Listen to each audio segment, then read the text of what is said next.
Good day, everyone. Let's learn, love, and respect. I am Chaksife Amsugamo. Today, we will explore the foundation that transformed education, ensuring access for everyone.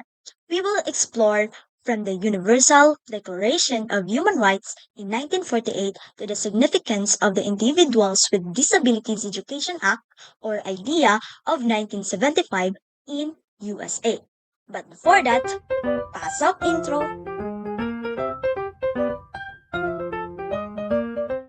Here is our objectives. Let's define first human rights. These are the rights that inherited to every individual from birth without exception. They are essential for living well and protecting against societal chaos. So way back in 1948 followed the World War II, which resulted 70 million deaths. This led to search for shared values to prevent future violence, which they formulated the Universal Declaration of Human Rights and has become the most translated text on earth. It assessed that all human beings are born free and equal in dignity and rights. So it has 30 articles, including the Article 26, which is the right of education. So this is the 1948 Universal Declaration of Human Rights. Education as a right.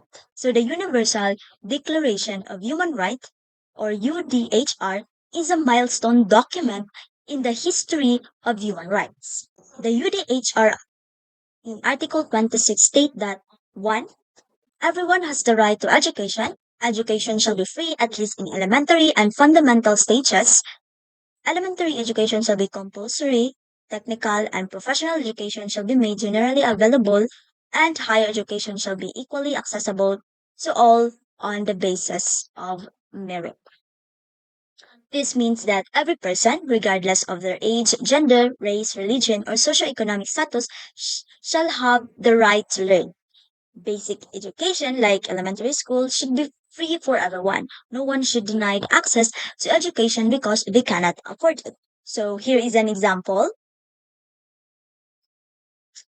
The UDHR, or Universal Declaration of Human Rights, in Article 26 state that number 2, education shall be directed to the full development of human personality and to the strengthening of respect of human rights and fundamental freedoms of. It shall promote understanding, tolerance, and friendship among all nations, racial of religious groups, and shall further the activities of United Nations for the maintenance of peace. So this means that education shall help individuals discover their talents, abilities, and values. It should encourage critical thinking, creativity, self-expression. It should also teach students about rights and freedoms that every person deserves, fostering sense of justice and equality. Here is an example. Article 26 states that 3. Parents have a prior right to choose the kind of education that shall be given to their children. This means that parent choices about their children's education take over. Also, parents can choose type of school, curriculum, the values taught, and even the religious or philosophical beliefs that are part of the education. So, here is an example.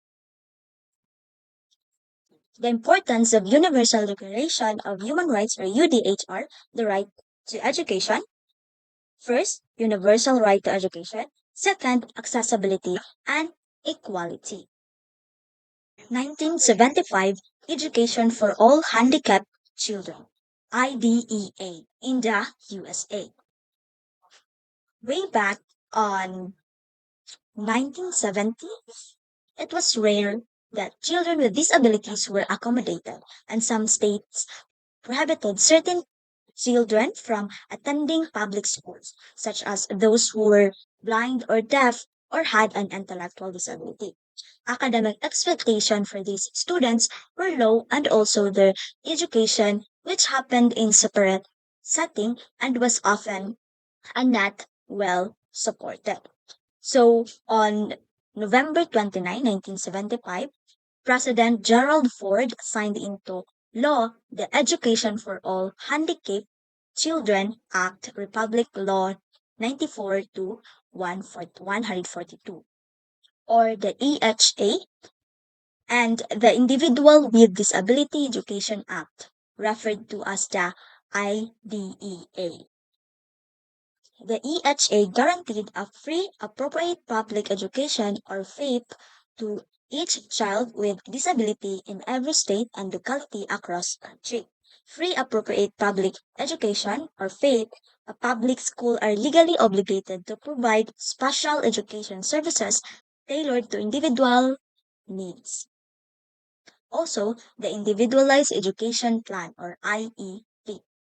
IEP, it is an individualized document that outlines a student's special education needs and the services they will receive to help them succeed in school. So it also requires collaboration with educators, parents, and those who will be providing services to meet the needs to each student. And also, students of IEP should be reviewed every year, offering details on their current performance, how they can achieve their educational goals, and how they will participate the special educational curriculum. So here is an example before the EHE or idea and after the EHA or idea.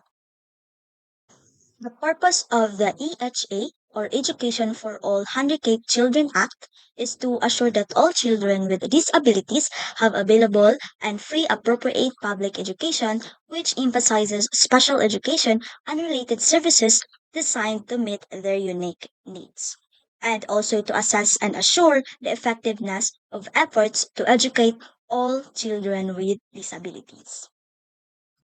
It's quiz time!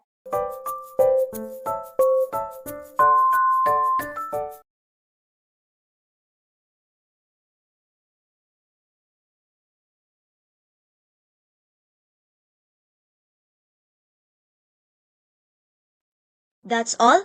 Continue to spread learning, love, and respect. Thank you, and see you next time.